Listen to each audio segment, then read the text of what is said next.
Hey, my journal friends. This portion of the video you don't really need to watch because it's just me explaining how you can start your wonderful, beautiful journaling connection. And then after I explain that, I will share with you what I do to break in my journals and to get comfortable with them and to start bonding, if you will, with my journals. So, the Moleskine, okay? This is a Moleskine expanded journal. A lot of you guys have seen this on my Instagram and throughout my YouTube channel. I will say this, if you are a fountain pen lover and user for your writing practice, this is one I would not recommend for that.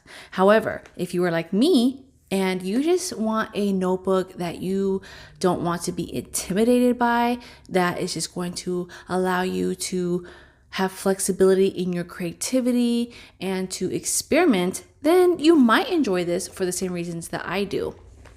I like that this particular version is blank. They do have the dot, the grid, the lined, and the blank. I prefer the blank as my creative art journal. Now, keep in mind, this is not my daily planner. This is not something that, for me, it's what I feel comfortable with as an art journal. So with that being said, use what you know would make you comfortable. If you need lines, then do the lines.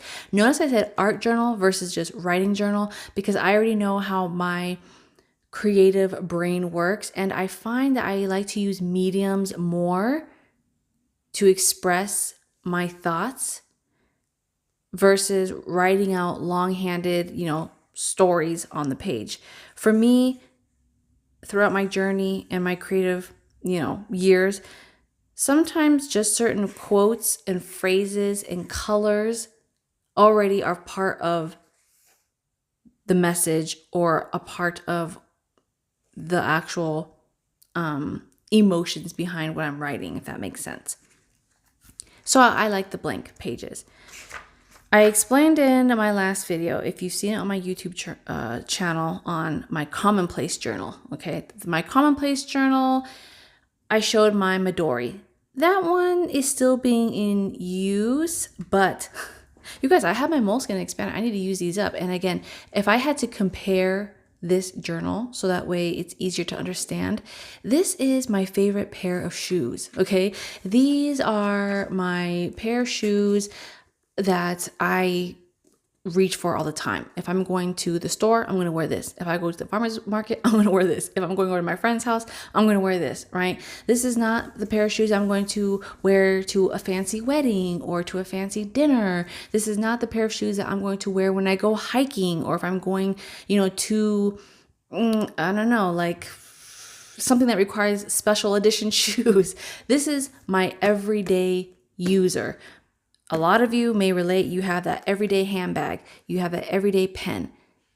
Okay, maybe you have an everyday wallet that you like to use. That go-to outfit.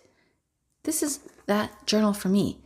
The Moleskine expanded. I've bonded with it throughout the years, and I encourage you to find a notebook that you will find yourself bonding with, because I promise once you bond with that notebook, that is when your creative magic opens. Certain qualities that you may want to consider when looking for your perfect journal notebook. Do you like soft cover or hard cover? Okay, that is something to consider. I like the soft cover. Do you like, again, blank pages, dot, grid, or lined? Also, going back to the type of writing tool, if you know that you prefer fountain pen inks, then you may want to do your research on paper that is going to be fountain pen friendly. If you're like me and you enjoy just ballpoint pens with writing and art journaling, you may like this or other makers. Also consider your price point. In my experience, I noticed that the more expensive a journal is, or I should say the less it is readily available, the more likely I am going to want to just collect it and preserve it versus utilizing it to the fullest ability. So because in my area, and I think for most of the world, the Moleskine brand notebook is available everywhere and anywhere, at least here in the United States. You can find it at Target. Does Walmart have it? Maybe not. Okay, Target, sometimes Costco. You can find these at TJ Maxx, Marshalls, Barnes & Noble, Amazon. So you can find these at a pretty good deal too, comparable to the retail price. They're usually on sale. That's another reason why I like to get these, because they're usually on sale somewhere and I'm not paying retail price. So all that to say, find a notebook that you love, that will not intimidate you, that fits your budget, that fits your criteria, and that's when everything else will begin. Let me show you how I break in my my art journal, and hopefully this will motivate you. This will be your homework. Okay, find your chosen notebook. I always tell my friends and my journaling connections on Instagram, when people are asking me how to find a notebook, I'm half joking but I'm half serious. If you've read the Harry Potter book, I really feel like the notebook chose me.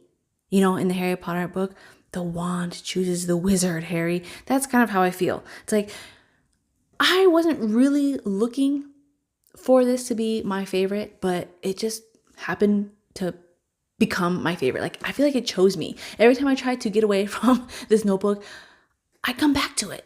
And when I come back to it, I create and write the most in this. Out of all the notebooks I've ever owned, I've ever had, this is the most, I create the most with this notebook. Regardless of how popular or least popular it is, it doesn't matter. I like what I like. So to break it in, I already took off the plastic wrapping that it normally has. With any journal in general, this doesn't just have to be the Moleskine journal. I just kind of like to get a feel of the paper. I don't know if you're like this, but I just like to flip through it. It has to lay flat. That's another quality. So with that, I just kind of, sometimes I won't start from the very first page. In this book, I already did, just because I just did an ink test. But if you're intimidated by the blank page, the first page, consider doing like an ink test. So here, I did an ink test. Even though I knew that it would not do well with my fountain pen inks or more of my darker gel inks, I just wanted to break the ice and do it anyway, just in case.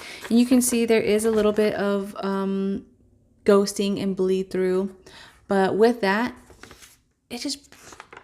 the intimidation was broken. Okay, so now I added some quotes. They're not really quotes, they're kind of my thoughts. My thoughts, this is I think this you might like right here. I put the key to playful curiosity, be naive in the beginning. And I feel like this is really relevant, especially with this notebook.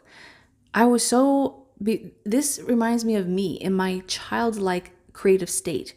Before I knew about fountain pens or fountain pen inks, right? I was like kind of like naive. I didn't really know what else was out there, or I didn't really care. I wasn't exposed to it. So with that, my playful curiosity got the best of me, and it allowed me to create those journals that you see now on my YouTube playlist. What else do I have? Okay, right here, I even wrote down, it's not until you let go that everything comes together. I feel like it was and it is so relevant to my art journey. When I let go of fear, intimidation, comparison, the need to be perfect, everything comes together. And this is something I noticed and experienced, and a few of my other notebook friends too in the community. I wrote down, I wasted so much time trying to make things work rather than I wasted so much time trying to make things work rather than using what I know already works well for me, such as covers, supplies, fountain pen, inks, notebooks. This I wrote down because I was thinking about my Moleskine Expanded. I wasted so much time experimenting with other notebooks. And then when I found those notebooks, I was playing with fountain pens, fountain pen inks, and leather covers. But it was almost as if I was avoiding the very thing that already worked for me. So let's go ahead and break this in. So once I got my test pages done, some of you, if you don't have inks, you can even use like paint. I will say that this particular brand of notebook, the Moleskine, unless you get their watercolor edition, it's not really good with watercolor. It is horrible with watercolor. However, I do enjoy using gouache and acrylic, it's fine. But if you are a watercolorist, no. You need to get their specific Moleskine watercolor notebook, but it's not as thick as this. But again, I was just experimenting. So I'm going to go ahead and decorate this because this is step 2 of breaking in my beloved journal to help bond with it. Just kind of putting some type of name tag on it, some type of identifier. So when it's on the shelf amongst my other notebooks, whatever decoration I have on my notebook, I will be able to distinguish this from my past notebooks, if that makes sense. Because I always use the same black cover, and if I never decorated any of my black covers, it would be really hard for me to know, is this my current art journal or is this my past art journal, right? So let's go ahead and decorate. Feel free to grab your favorite cup. Hope this inspires you to break in your beloved journal, and let's get to the work desk. Now, breaking in your journal or your Commonplace notebook does not have to be intimidating at all. I'm using basic supplies around my office, stickers that I find on Amazon packages and whatnot. So keep those little sticker bits because you can add them onto your cover and personalize them, make them fun, make them unique and creative. So a lot of my subscribers, you guys know, I love to use basic everyday items for decor. Here, I'm showing you that I peeled off this little label and I'm just using a glue stick, adding it onto the cover for that extra pop of color. And plus, honestly, this notebook is going to get heavy. So I thought it was so appropriate to add it on here, but there you go. Just customizing it. I would say that is my favorite step, customizing my notebooks, making it unique, labeling it.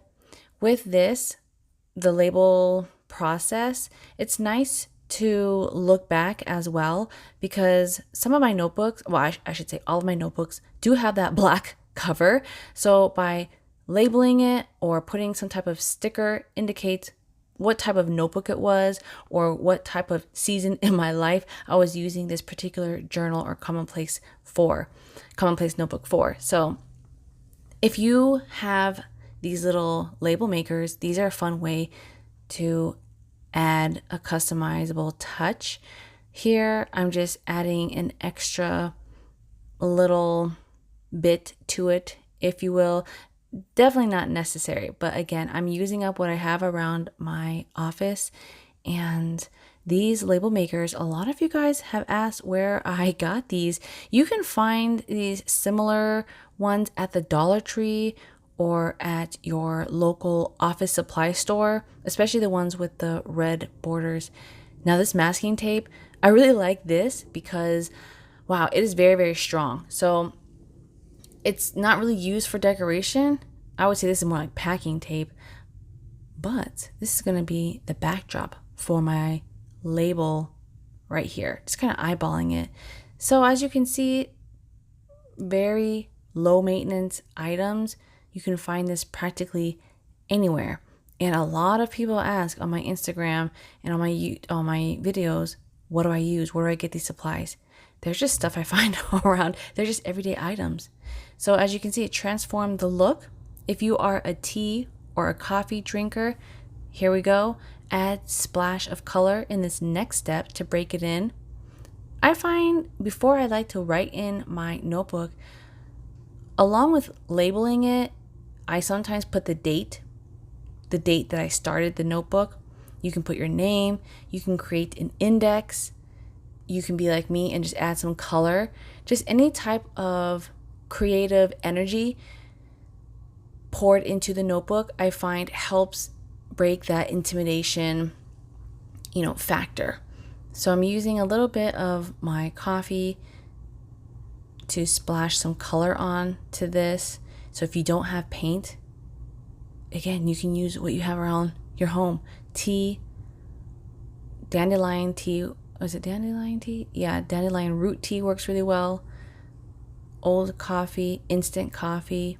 You can use any of that.